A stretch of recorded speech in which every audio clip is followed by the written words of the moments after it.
Welcome Facebook to another show of Let's Talk About Ice. Here from Queensland headquarters, we are on the couch. We have a very special guest that is about to share his story with you.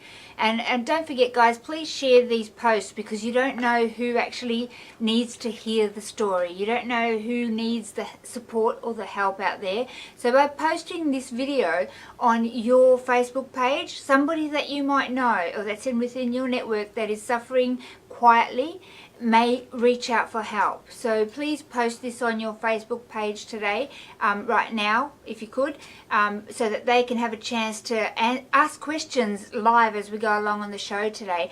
But before we actually start and before I introduce the special guest tonight, I'm really excited that here in the studio, in the office, we have one of our really loved and special ambassadors and also corporate sponsors. So you've heard me mention Brett from KB Supplies, Brett from KB Supplies, who is one of our corporate sponsors and has helped us produce our Neo brand, and amongst other things. And they are setting up an amazing event which is going to be held on March the 9th. So guys, say hello to Brett. This is Brett. Hello. Brett, tell us about this event. I am so excited and I don't know what to wear. I am just like, I heard today that there's going to be a prize for best dressed. Correct. And I'm like, oh no, I've never been to one of these things before and it's going to be in a corporate box. It is. And what's happening?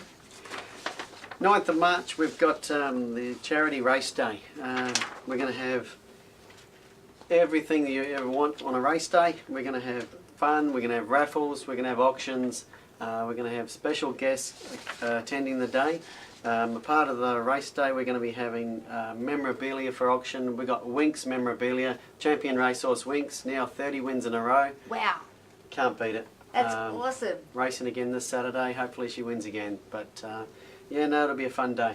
Awesome. I've heard some things. I think Jason Maskell's coming and going to be riding.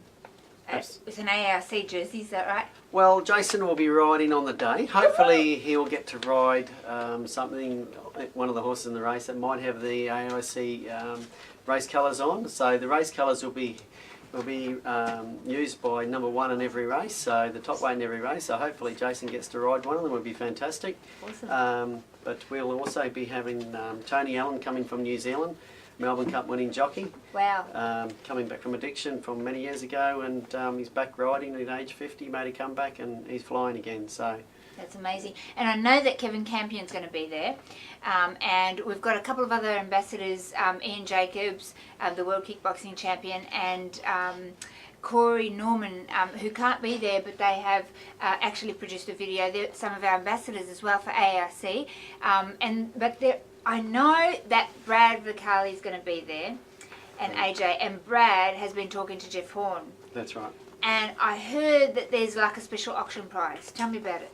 We caught up with Jeff Horn. Unfortunately, Jeff couldn't make it on the day, but he's really keen to support the charity, and he's fighting for the cause. And he wore a cap and a t-shirt, and we did an interview with him, so we'll play it live on the day. But yeah, he gave us memorabilia, gloves. We'll have a t-shirt and cap, everything to auction off, signed by Jeff. And yeah, we'll have a little video clip on the day. Wow. So people can still get tickets up until Sunday night, or is that right? That's right. Sunday night. And the tickets, right, guys, look at this. You get 5 hours of drink package in a corporate box, buffet food and dessert, live entertainment. So we've got some people from the radio that are going to be emceeing, and Yes, we've got AJ. Yep. AJ from former 92.5 morning show. AJ and Brad Vicali are going to host the event. Wow. So It's going to be so much fun, and we've got the Black Caviar memorabilia, Correct. 2 nights accommodation at Corinne Cove Island Resort, so it's like a little holiday. Oh my goodness, and Winks memorabilia that I know that there's a couple of really amazing Winks jackets, part of that memorabilia. So we got Winks, correct, we got Winks vest jackets, we've got 26 items for the Winks memorabilia. So we've got everything from golf balls right through to limited edition print of Winks, all signed. So there's Titans top as well with all the that's signatures. right, signed Titans, signed the Suns jersey, We've got State of Origin 2001 framed and signed by the team, Wow. which Kevin Campion actually played in. That's awesome. I'm so excited. Now I have to find what to wear. If anybody's got any ideas, post it up. I don't know what to wear. I want to wear the best dressed. So you can still get tickets, guys. It's at the Aquas Park, home of the Gold Coast Turf Club. And if you want to get tickets, you can go onto our webpage, www.australianantiicecampaign.org.au, and there's a picture of the horse. The horsey is up the top like this. So you just click on it, and you can just purchase your tickets on there. You can do it by PayPal, direct transfer from your bank account, or you can contact Brett himself here on that flyer. You'll have his number. Give him a call, or Vanessa here at the office, and say, let them know that you want to purchase tickets and you want to come along. But it's going to be an awesome day. And I went up there to have a look over the top, and where we're sitting is right where the track is, where they finish up. Hey? We're in the boardroom, which is the best view of the track. So wow. We're right on top of the mounting yard and right in front of the winning post. So we get a fantastic view. Don't forget, we've also got Tony Mundine coming from Sydney, Anthony Mundine's father, which was kind enough to come up and spend the day with us and be interviewed. So yeah, former champion himself. Wow, that's awesome. Hopefully Anthony Mundine will turn up too one day. What time will the auction be? Oh yes, there will be an auction. The auction will be live streaming on this channel, guys, on Australian Anti-Ice Campaign Facebook page throughout the day. We can't give you the times yet right now because we'll have to wait till the running sheets because it's something to do with the race times. Yes, I don't whenever understand. time. We'll be doing them between races. So once we know the times of the races. Thursday they come out before the race day, so before the Saturday, so we'll find out more then. So is that between 1 and 4 or roughly? Yeah. Between 1 and 4. Keep an eye out, guys. If you want to have a look, we've done a little video, a promo video about some of the auction items that are going to be available. It is on our Facebook page, so have a look at some of the items, and if you want to bid on the items and if you can't be there on the day, I understand, but partake in the auction, guys, because that you can help as well, and all the proceeds are going back to help us educate more youth, more people in the community about the dangers of ice, and also help people that are in addiction create a pathway out into recovery. AAIC do family support as well as buddy peer support and education, so that's what the funds are going back to, and Brett and his team with Sean and Christy and Helga have put together this amazing event, and everybody that's participating in it has been part of making the difference and helping us raise funds and awareness about what we do and how we can help people out there. So if you want to help, there is a way that you can help. You can come onto the Facebook page and bid on the auction items, or you can buy a ticket, and come along to the event and come and sit with us and have a great day. Absolutely. Yeah. So was there anything else that you wanted to say that I've forgotten here? No, we've pretty much touched base on it. There'll be many more prizes, just too many to actually speak about. But there's raffles and door prizes. There'll be silent auctions. There'll be it'll be full on day, and it'll be entertaining day. So. Awesome. Yeah. Brett, thank you so much. That's and right. Thank you to KB Supplies for the amazing work that they do with AAIC. We really couldn't do without them. They are one of our strong supporters, and they see the work that we do, and we're really grateful for the support. No problem. Thank you. Absolutely. Thanks, Brett, for being on the show tonight. Really appreciate that. So I have a couple of things that I need to mention. So we did the race day and the items. Just want to do a big shout out to one of our corporate sponsors as well, Document Solutions. So if you don't know Document Solutions, guys, you really need to get to know them. They are amazing. Colin Wheeler down there, he sponsored a printing machine for AAIC here in the office, photocopier and printer. They do all the, they supply the printers for companies and businesses, and they look after it, they service it, and they supply all the ink and everything. They have been absolutely amazing and printing off stuff for us that we need, flyers and information that we do give out to people in relation to outreach. We're really grateful for. They've been with us for about a year now, so if you need any printing done or you're looking at getting a new printer for your workplace, contact Document Solutions. They are amazing to deal with, and they really care about your community because they're worried about this ice problem, yeah, and they want to protect the next generation with us. So thank you so much to Document Solution for all the amazing work that you do in contributing to the cause. We're really grateful.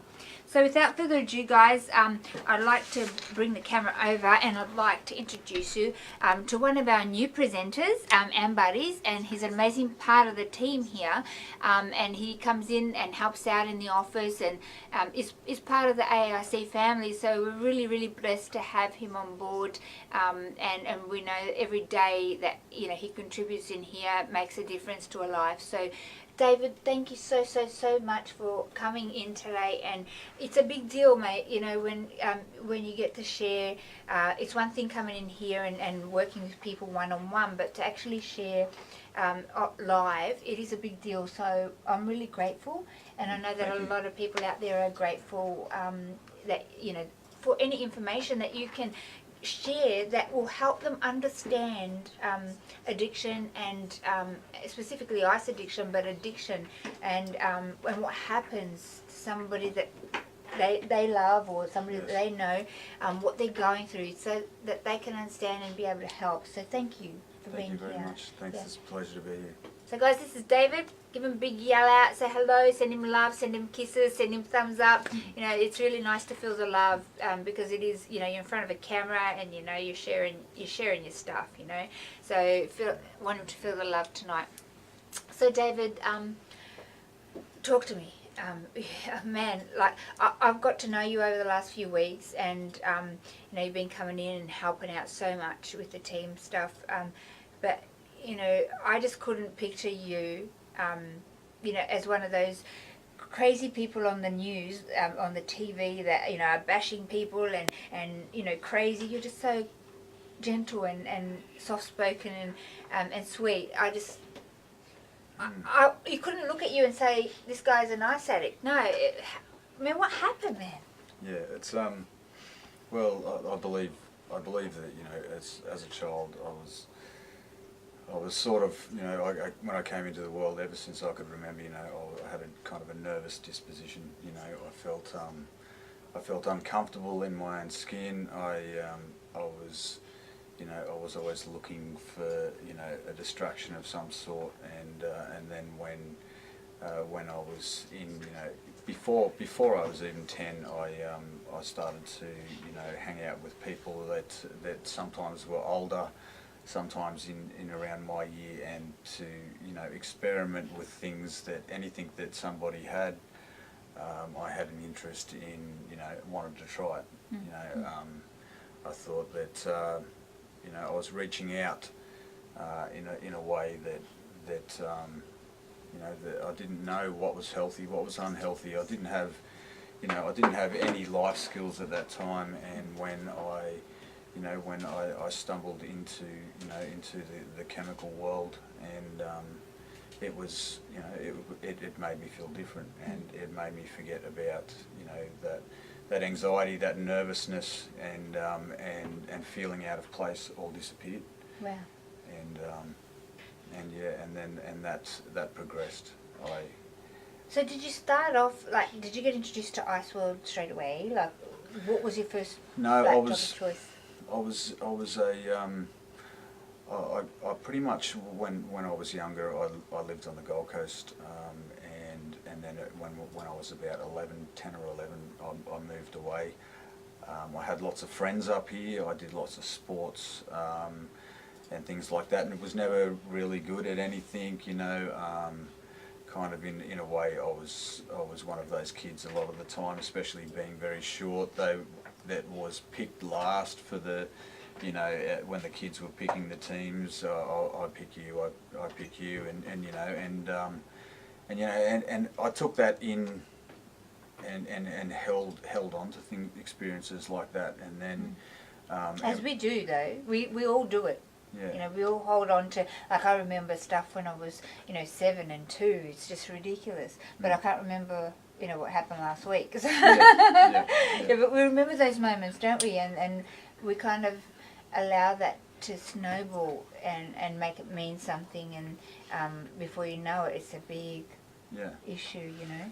Yeah, well, I was, you know, I took on the, you know, the class clown, the person. I wanted to be different. I wanted to stand out. I was always hungry for attention, because I felt that I wasn't enough, just being a normal kid, and so, you know, I gravitated towards the people that were you know, doing the same thing, that felt the same, because that's what I felt comfortable around. I had some very, very nice, you know, good, solid friends, but they, as I started to progress into smoking pot, into drinking at an early age, I moved to a country town when I was about 10 or 11, and from there I had a resentment against my parents For taking you for taking me away from all of my friends, from taking me away from what I was comfortable with, and having to start all over again.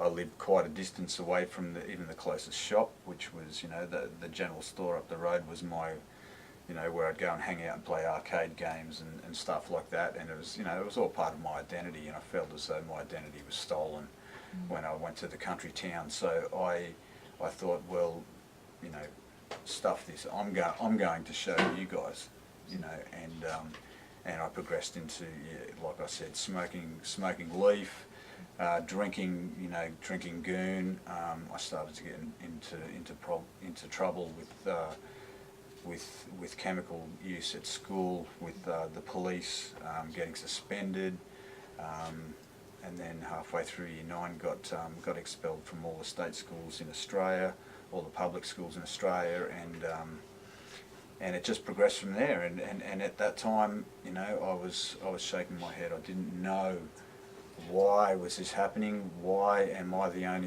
one out of the 3 brothers who is having so much trouble in life? And I was trying to search, and through my own self-sufficiency and through not having somebody there to tell me and inform me about what was really happening, as we're trying to do with the youth these days, you know, and give them a heads up about what's coming, you know, because you know, I started to use smaller chemicals. Party drugs was especially what I was always after, you know, mushrooms, and all that stuff. And then that progressed up until, you know, until I turned 18. I got my piece of plastic, you know, my license, and thought, this is my license to be able to just go nuts, you know, live with my parents, and just put them through hell, you know, with all the trouble that I'd already had previous. You know, like I would pick up a chemical,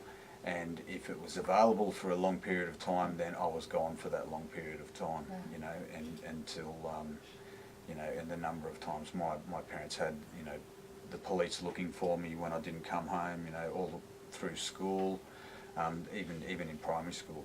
I'd go and stay at a friend's place, and his dad was a jazz musician, and he'd go out performing, and I'd go to his place, and I wouldn't tell my parents, and, you know, we'd get into his change, into all his grog in his grog cabinet and all this stuff, and I didn't realise the dangers of what I was delving into. With these other drugs, they say that there's you know, that drugs are a gateway to other drugs, but I would go on what the drug would give me, as to whether I wanted that more than something else.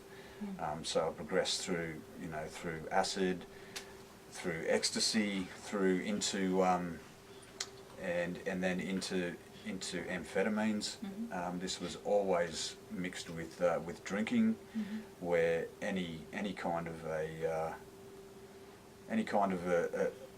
right-minded thinking that I had, any rationality in my thinking, once I'd pick up a drink, was gone, and then it would be, you know, let's get onto something, let's get something, and you know, the bass, the speed is powder, snorting, all that stuff, and it all progressed and progressed and progressed until until I was in a position where I had started doing jail terms due to assaults that really just filled me with shame, and they weren't part of me. Those kind of things aren't the person that I am in my heart. No, you know. definitely not.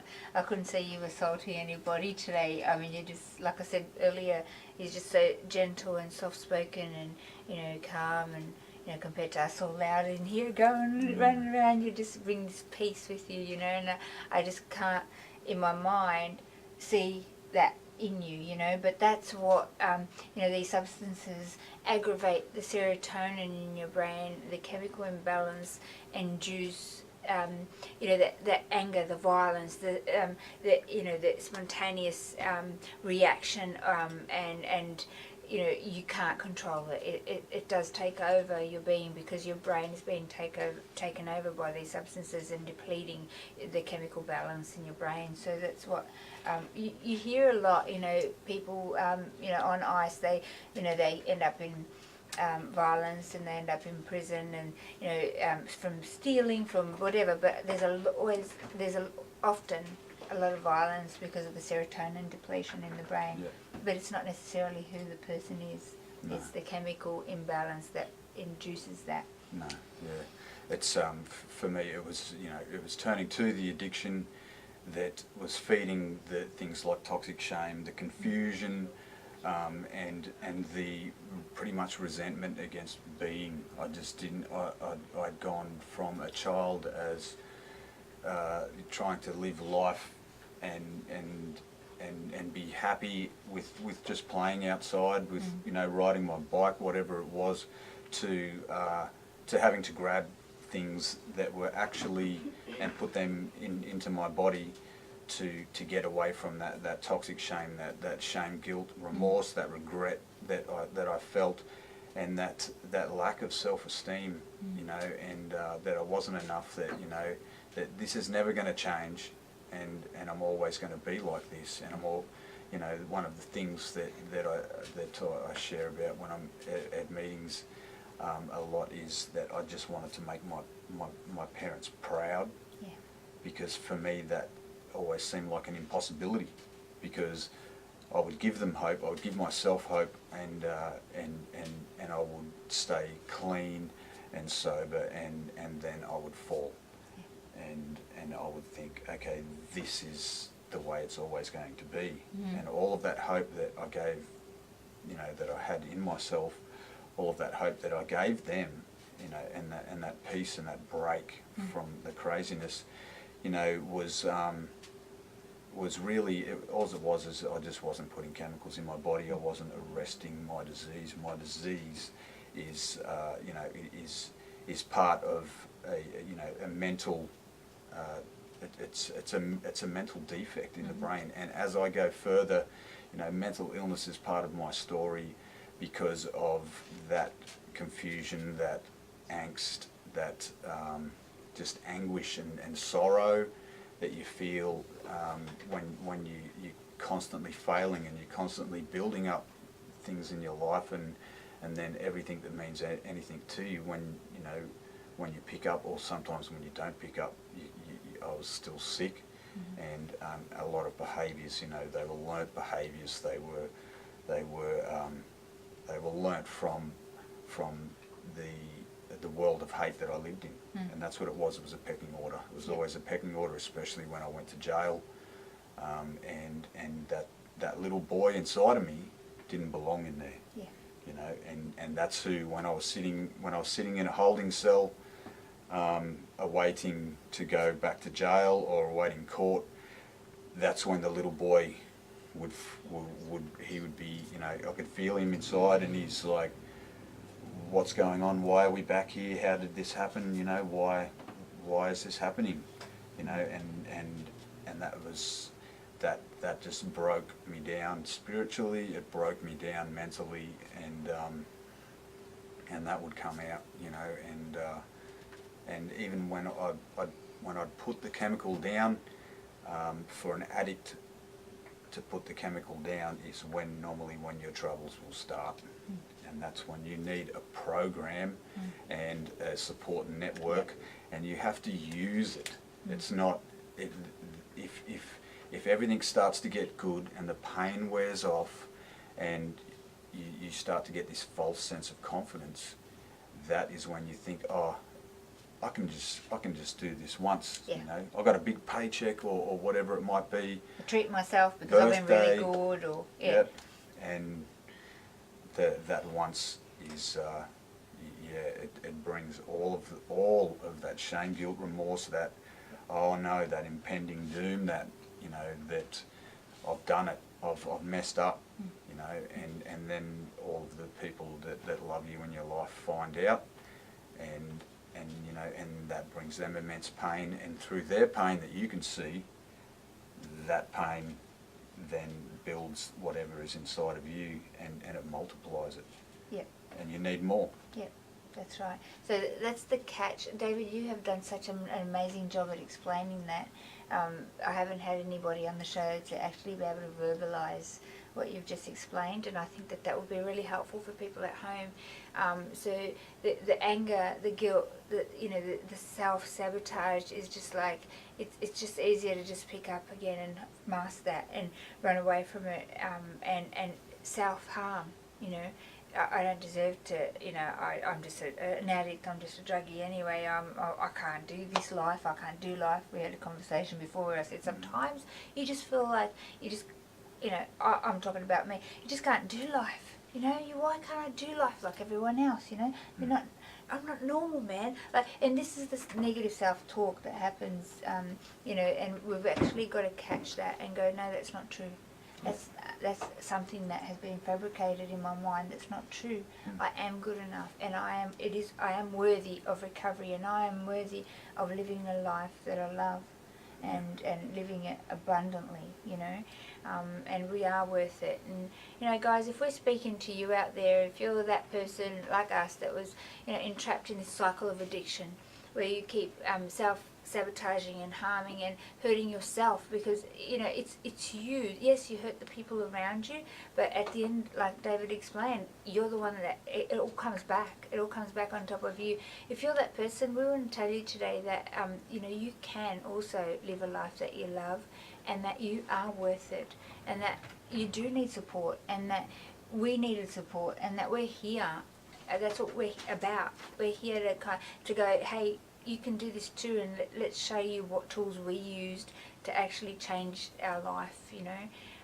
And we're all perfectly imperfect. We all might falter, we all might, you know, have sometimes these thoughts, but that's where we go, hey, you know, we're here next to each other. Stop it. Don't think that. You know, I care and we're doing this together. No, I haven't been to my group meetings lately. Why not? You know, hey, I'm picking up a bit of negative talk about yourself. You know, you're talking negative about yourself. You're not doing your recovery. So we're all here as a family to help each other through recovery, and also we educate youth and people in community and about the dangers of ice and other drugs, and so that they don't have to fall down the same pit holes that we had to go through. So you can hear a little bit about David's story, how he became dependent on drugs, and what he was masking, and the self-harm that was going on, you know, and it gets deeper and deeper. You just keep digging a deeper hole. So what happened, like what took you to jail? Do you want to talk about that? You don't have to, but... Yeah, I was very, you know, was very antisocial.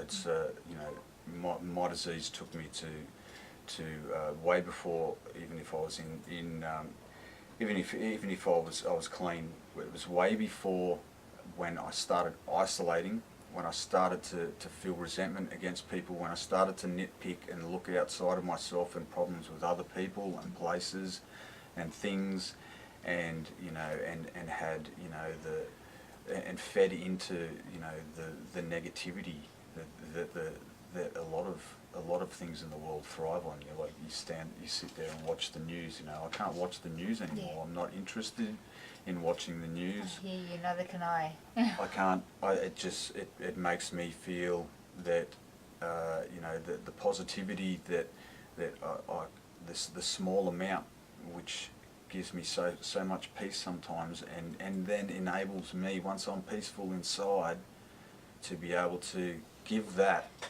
to the people that I love, Yeah. you know, and to strangers, and to be a gentleman and things like this. My father is a true gentleman, you know, and he's obviously had his problems in life, but he's somebody that people want to know, that they are glad that they meet, and my mother as well, you know, and I had that, you know, in my upbringing, and all it did when I mess things up was make me feel like, you know, sometimes I used to even think, am I adopted? You know, I've got two brothers who you know, who are fighting their way through life and have, you know, trades, all these things, you know, and I couldn't keep a job. You know, once I picked up, I would follow that path, and whatever chemical it was at the time, you know, I would want more. As soon as I had it once, you know, with most chemicals that you put in your body, which I've found at the once they run out, then there's a come down, and the longer that you use or drink or whatever you do to try and stop that come down, as you put day upon day upon day together, at the end the come down is worse, and it keeps on accumulating. And that was what I was trying to chase away. Yeah. That oh my God, I don't want to be alone.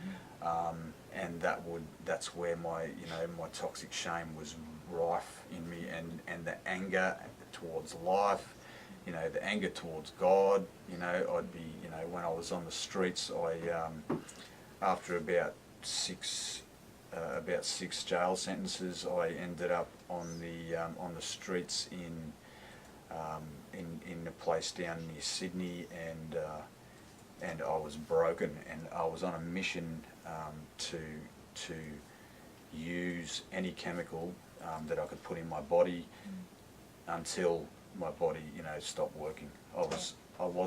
I didn't have enough guts to kill myself. I don't know why. I could never do it.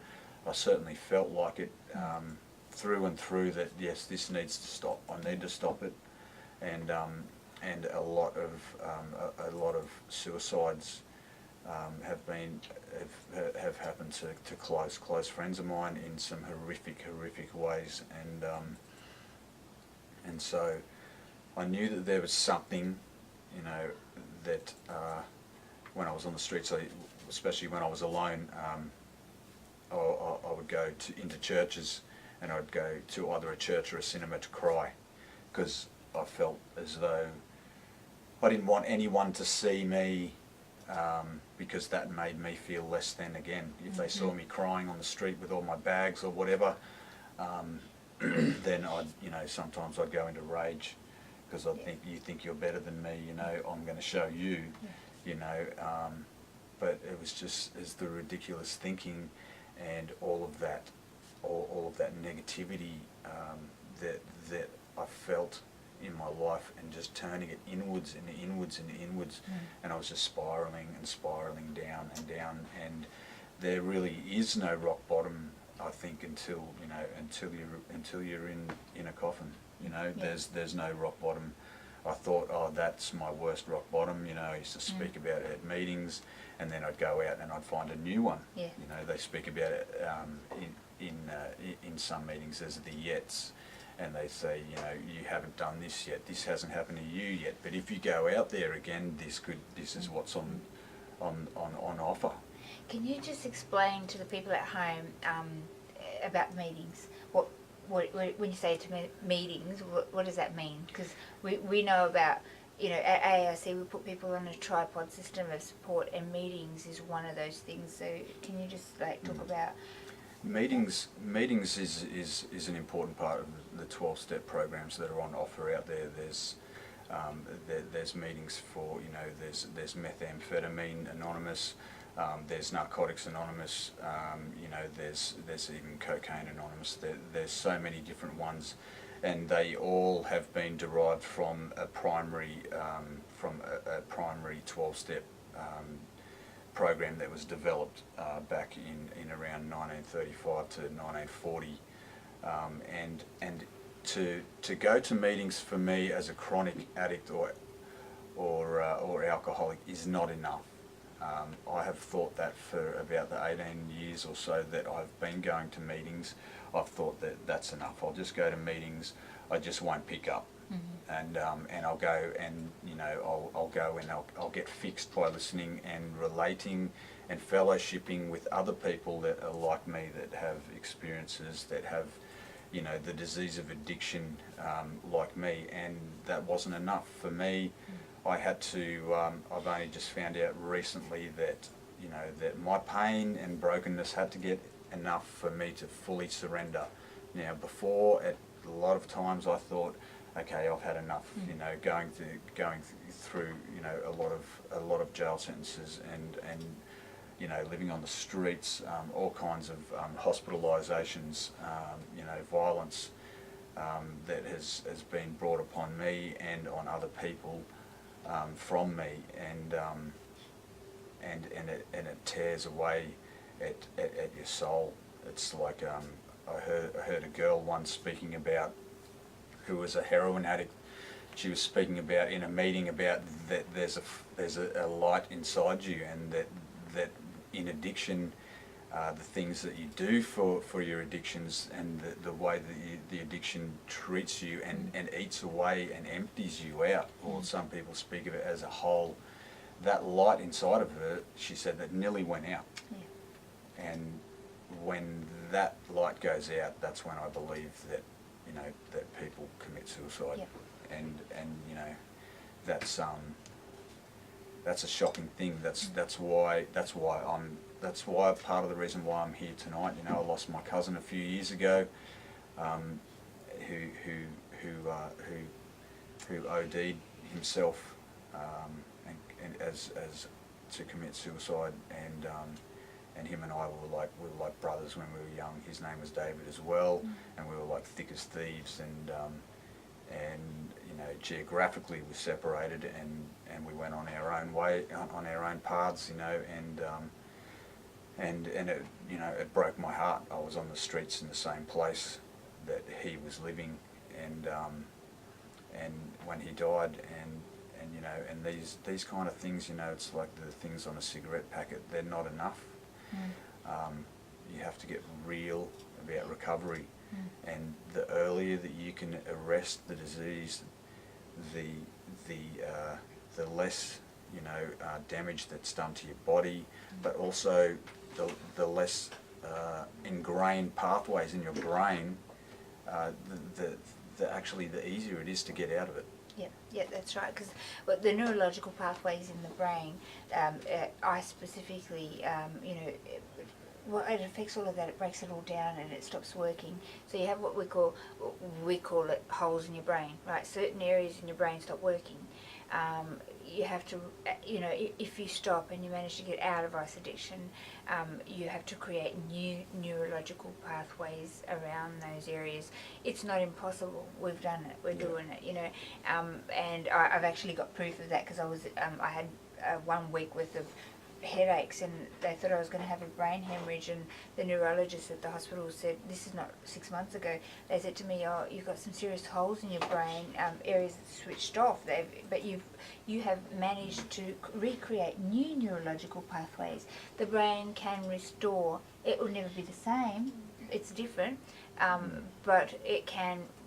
So I guess the longer I would have been using, the more areas would have been switched off, and it's been hard enough over much tears, over much pain, trying to recreate those through music, through trying to remember, and now I can drive a car without the navigator on, which is really cool. Yeah.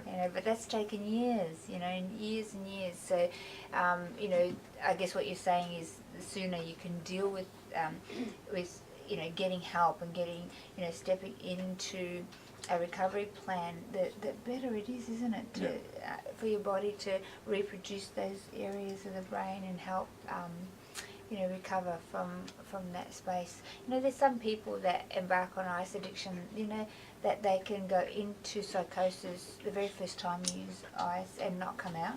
You know, I've heard people in the mental health hospital, and then there's people like, you know, that have brain hemorrhages or a heart attack the first time or first couple of times they use ice. You don't know the impact that it's going to have on your body, and you know, it'll leave you scarred as well. So you don't come out of Ice World unscarred. You are, you know, purposefully fighting, you know, the addiction and the cycle for the rest of your life. You know, and I've got reminders myself. I've got, you know, kidneys and heart and, you know, reminders of stuff and, you know, areas of my life. I don't know about you, but that I don't remember. You know, they're just blanks. And it's like, what? Like, I don't remember people. I don't remember things. You know. And I know that because my kids go, "Oh, Mum, remember when?" I'm like, nothing. I've got nothing. I've got absolutely nothing. Yeah. So, you know, that's the damage that we have, I guess, purposefully allowed ourselves to fall into. But if, you know, if you're in that space, and we know where that space is, where that world is, the dark side of the world, and you want out and you don't think you can come out, let's tell you that you do. You can. You can come out. You just need to pick up the phone. You just need to send us a message, you know, and we want to be there to help you do that. Take the steps necessary to step into recovery. And it is work. It's hard work. Yes, it's very hard work. But it's more painful staying in addiction. It's much more painful. That's right. It gets worse. A lot of the time, whatever chemical you're using, your body builds up a tolerance to it, and you know, and it eventually it just stops working. Doesn't matter how much you have. All you're doing is trying to just reach the normal where you started from and went up. Eventually, you'll start at way below normal, and you'll have to use as much as you can get your hands on to get back to normal. This is where these 12-step programs are integral in your recovery, because they take your life experiences. You go through the 12 steps with a sponsor, whom you know that you know that if you choose wisely, sometimes you have to choose. You know, you have to. A sponsor might dump you. You might dump the sponsor, whatever it might be. But if you can find the right sponsor, and you can get yourself a home group, and start to feel like you've got purpose and direction, and by use of that sponsor is to take you through the 12-step program and to do it as best that you can and hold nothing back. And what that does is that trains you to be able to take somebody else through the 12-step program. And that's where you will find you'll be able to use all of those bad experiences, no matter what happened to you in the past, to, through sharing, have people identify with you, and to, you know, to develop a trust, because they know that you know, the different thing between you being able to share those experiences.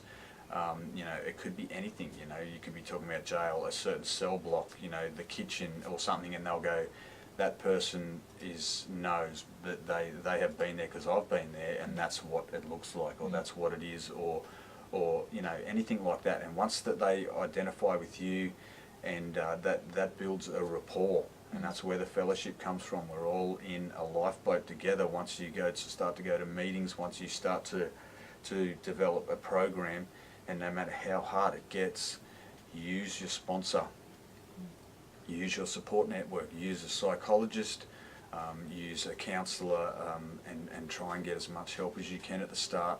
And whatever you do, don't give up. Whatever you do, don't give up.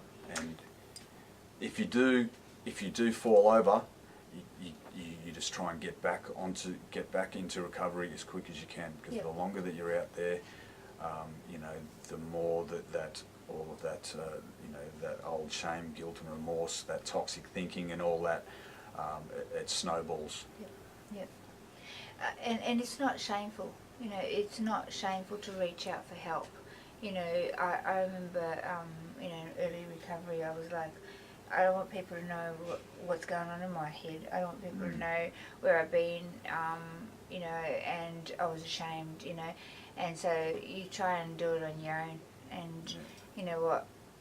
You relapse. You relapse until you go, you know, it's okay to ask for help. You know, we all have. And you know, there's something inside of us that we're made with, that it's by giving that we actually receive, and that's what makes us feel good inside as human beings. So there's nothing in this world that somebody that's been through what you're going through, that they haven't seen or heard, and they would love to give back because they've been given the opportunity. We've been given the opportunity of recovery, and that's why we do what we do. You know, we give back and help the next person, and hopefully you'll help the next person, and so forth, because that's how we're created. We're created to give back and to love each other and to do life. I look at like recovery like a boat. Yeah. And like we're rowing, like it's hard work to rowing, man, but we're going to get to that island over there, and don't fall off, David, get it back in here. And you know, and I'm like, whoa, I might go over the edge, but no, get back on here. If you get over the edge, the shark might eat you, right? But if we can bring you back on the boat quick enough, you know, we can get over to the other side, we can get over to the other island, and you know, and it's like, it's teamwork, man. It's like, you know, you hold the oars together, and 1 and 2, we go together, man. And that's what AARC is about. You know, we're a family. 12-step recovery is so critical, and so are the other 2 points I'm gonna make right now. A tripod system of support has been developed by George Patricky, uses it a lot, but clinical drug and alcohol counsellors are now more so using it more than ever because it works. So AA meetings or CMA meetings or group meetings is one tripod, one leg of that. The other 2 look like this. The other one is a drug and alcohol counsellor. Get hooked up with a drug and alcohol counsellor. Just because you've might have done a 3-month stint in rehab, you haven't finished the work. Yeah, you do need to continue that. And it took years for you to get where you are. You're not going to solve that issue overnight. Yeah, it's ongoing. We are always growing and developing and changing in our thought processes and perspectives and life. You know, people around us change. So as we change, we need to keep evolving and working with our you know, drug and alcohol counsellor and our group sessions. So there's 2 of the legs there, and the 3rd leg is a buddy. Okay, somebody that a sponsor, a buddy, somebody that has been there with you, and that has been there before you, and that can pull you up when you need to, when you need to hear, you know, hey, you're off track, mate. Let's get back to the gym, or what can I do to help you? Because I can see, you know, you're isolating. What's going on? And that can be there as a friend, okay, as a buddy, as a support person. We all need each other.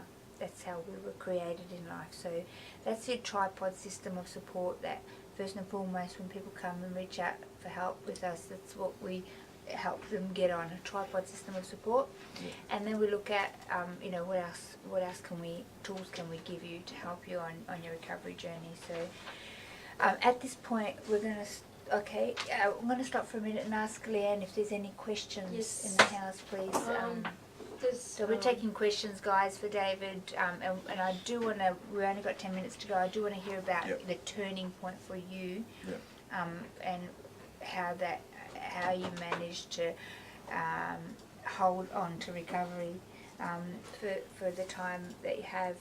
So the questions out there. Nicole asks, can I ask how or what their clean time is? Yep. What their clean time is. Okay. And where are the 12 steps program for Redcliffe? I'll answer that one. Awesome. So Leanne will answer in relation to the resources for Redcliffe. David, how long have you been clean for? I've been clean, sober, gamble-free now for 93 days. Woohoo! Yep. Well done. Well done. So proud of you. 93 days. It's That's awesome. the reason that that I say that, and I'm proud of that, is because every single day I have done I've done the program in its entirety, and in 93 days I have a piece, you know, I have a way out of the lies and the negativity and the toxic thinking that in my head it still comes, it will come, and it will be, you know, always be there tapping me on the shoulder. You know, people say that your addiction's in the background doing push-ups, you know, and it's patient and it's just waiting for you to fall. And so every day I have to go, you know, I have to go to any length to get you know, the growth. I have to keep growing. I can't just say, okay, I'm happy with what I've got and maintain that, because I need to put something better in place of where the drugs, you know, and drink was. I need to put something there that is better than I used to feel when I take that. Otherwise, I'm going to go back to it. That's it. You know, and that's what doing the program in its entirety. You know, 93 days. I've spent years and years and years taking bits of the puzzle out, you know, out of the program, and you know, I'll do those steps, and I'll stop at step 9, and you know, I don't want to do my step 4 inventory. I don't want to tell them about a couple of things in my step 5, you know, and things like that. And I was ripping myself off. I can see it now for the first time. You know, and 30. And it's the beauty. You that long clean, 93. 93 days. 93 days. But you're 93 days engaged in recovery, not just abstinence. You're actually doing the work, and that you know, you can't just say I'm not going to use and I'm 90 days clean. You're not just abstaining from using, you're actually in recovery.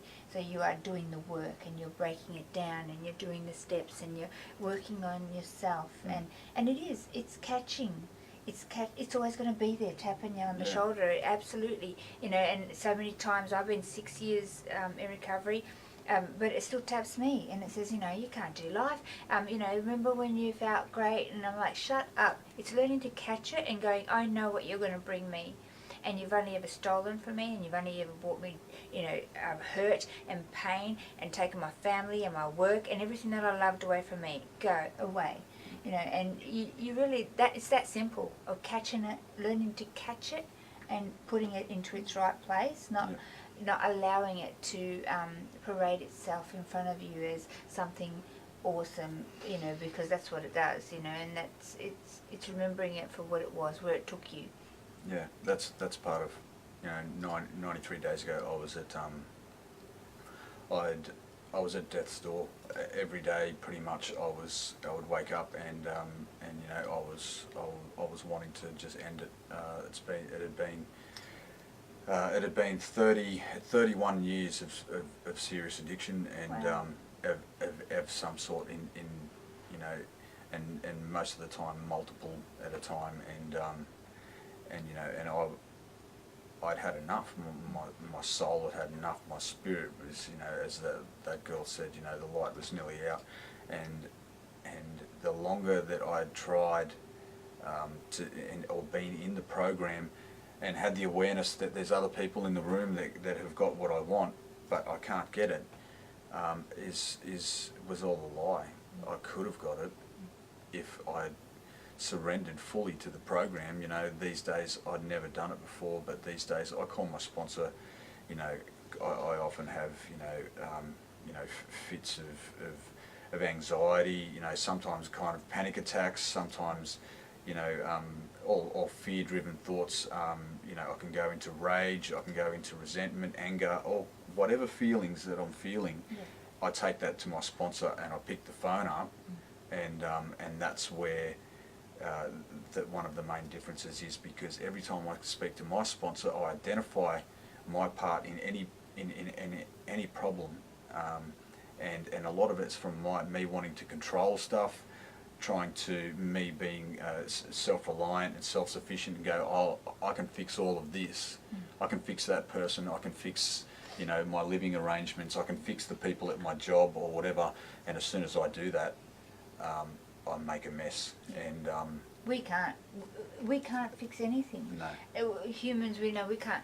We can't. And I learned something today. I was listening to a podcast, David, and it said if somebody is angry all the time, they're really angry at themselves because they can't control their own emotion, you know, and so you take it out on the next person or the people around you. So, you know, I was like, oh wow, yeah, I get that.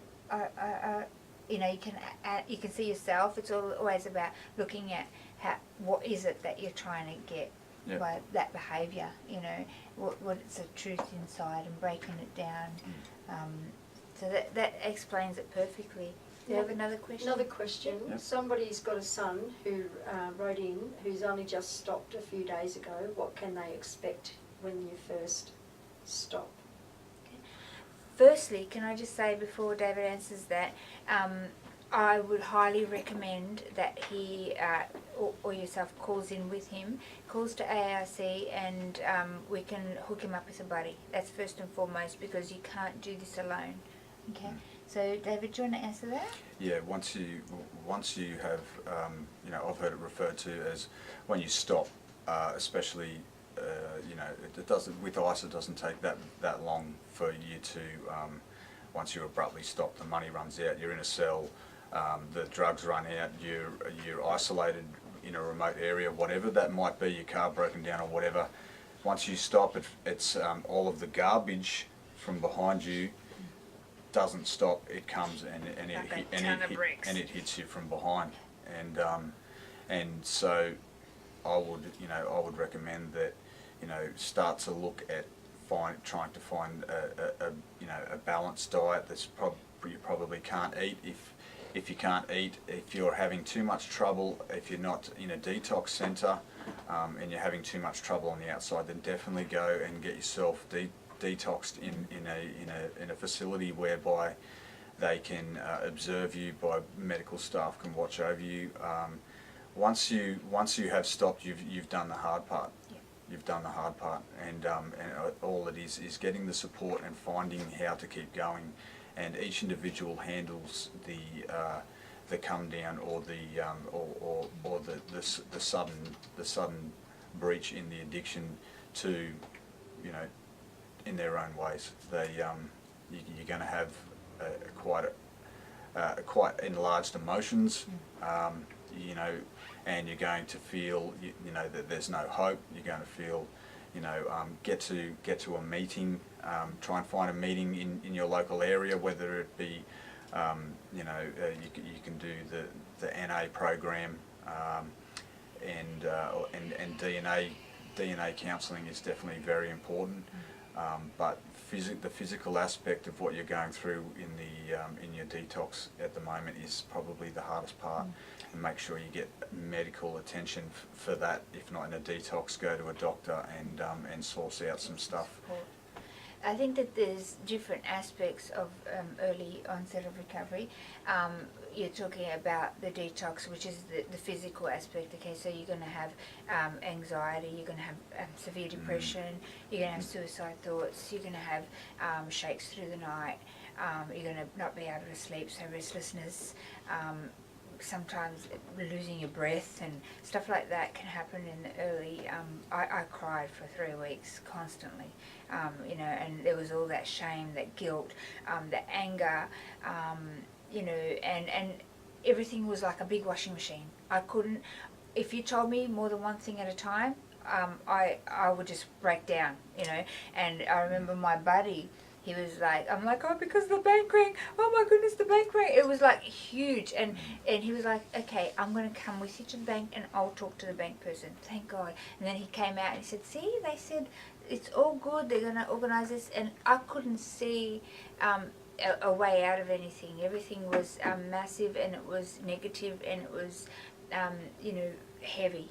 And because of everything that you go through in addiction and all the consequences that you got to face, it's like this massive wall is just coming tumbling down on you, and you don't know how to deal with it. So one step at a time, one moment at a time. As a parent and a support person, I encourage you to hook up with a buddy for him through AARC.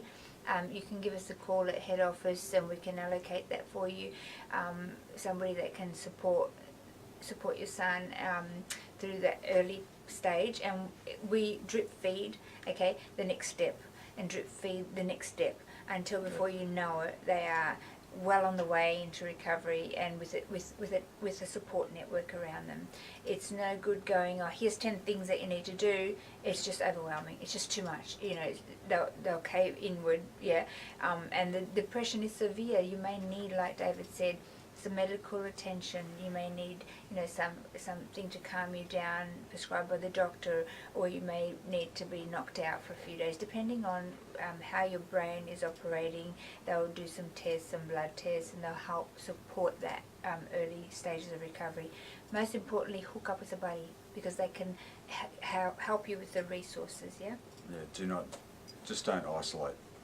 Isolation is going to cause you to start to look into hanging back with, you know, starting to go back to the old people, places, things, your haunts, and that is the most important thing, is to go and find people in the fellowship, or a buddy through us guys too. Somebody to speak to and get stuff off your chest. Tell them how you're feeling, ask them their experience, and ask them what they did when they felt that, and to put that into practice. It's going to be hard. Yep. You've just come off the most addictive substance on the planet, and so just don't give up. It's always going to be one step forwards, 2 steps back. Other days you'll have a few steps forward, you'll have no steps back, but it's going to be hard. Yes. And so, you know, the support that the family gives is very important. A lot of people lose that support, and so if you have that, then utilise that, and you step ahead, aren't you? And just try and be as honest as you can with yourself, and project that honesty out into, you know, everyone in your support network and stuff like that. And you know, and you'll get out. Yep. You can do it. You can. We've done it, and there are others like us that have done it too. So you can do it. So if you can learn some tools, like what David's just shared as well, is invaluable. You know, you can learn some tools from somebody that's been there before you, that's willing to help. And if you like getting anxiety and stuff and can't sleep, I remember I just hit the gym, man. You know, I just wanted to let it out, hit the gym, get myself tired. It's really important too to look at the supplements you're taking. So it's important to, you know, sit in the sun, get some vitamin D, yeah? Do things that make you laugh, okay? Do things that you remember, or that the family remember that they used to enjoy, okay? They might not be enjoying it right now because the dopamine supply in the brain's not there, but take them back to, for me it was music, you know. My buddy went, you used to love singing, you used to love music, come on. And I said, I don't want to today, you know, today I want to die. And he'd go, no, die tomorrow, today we're going to go and do this. And so he kind of kept sparking up the music inside of me from my past, and slowly my brain started to reproduce the dopamine. And you know, but I'd hit the gym, I'd get myself so tired that I just knocked myself out, to sleep, because I was just couldn't sleep for a long time. And look at supplements in your body, like vital greens, okay? That's really, really important, to put back all the vitamins and minerals that I stripped out of your body. Look at also double strength krill oil, because it helps repair the brain. Okay, so it's really good to have that support with the double strength krill oil, so you can get that from a health food shop. And just look at eating and resting. Okay, you're going to need lots of sleep. You can't. Some people think that, you know, yeah, you're off the gear now. Go get a job and let's go. Your body has been run through a washing machine, man. It's hurting your body, your vascular system, your hearts. You know, you're exhausted. Yeah. And just to expect someone to just get up and just have it together in a few days, it's not like that. You know, so you know, love yourself through it, and like David said, get hooked up, you know, with a group, with a buddy, with a sponsor.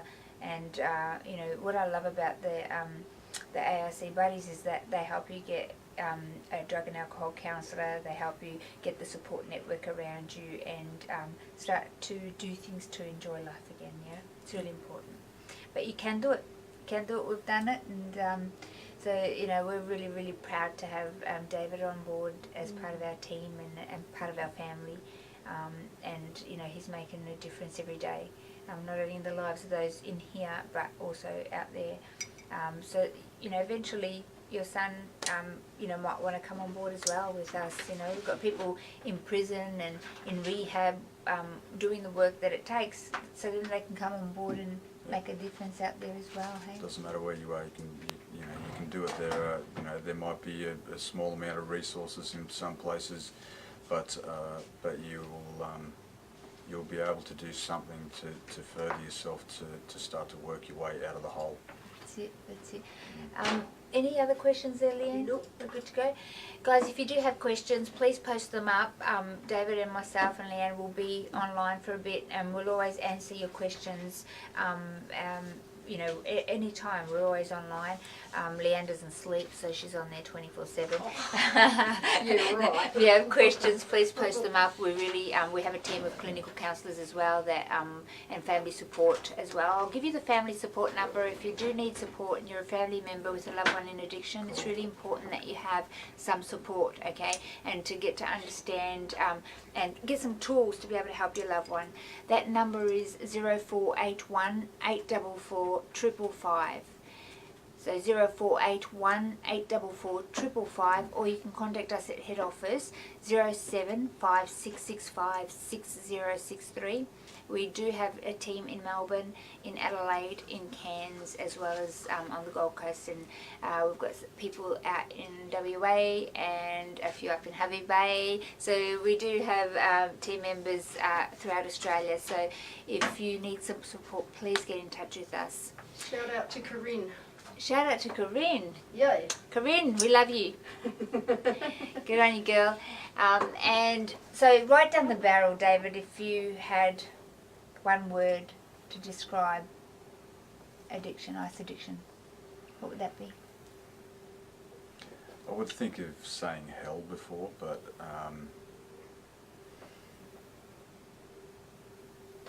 emptiness.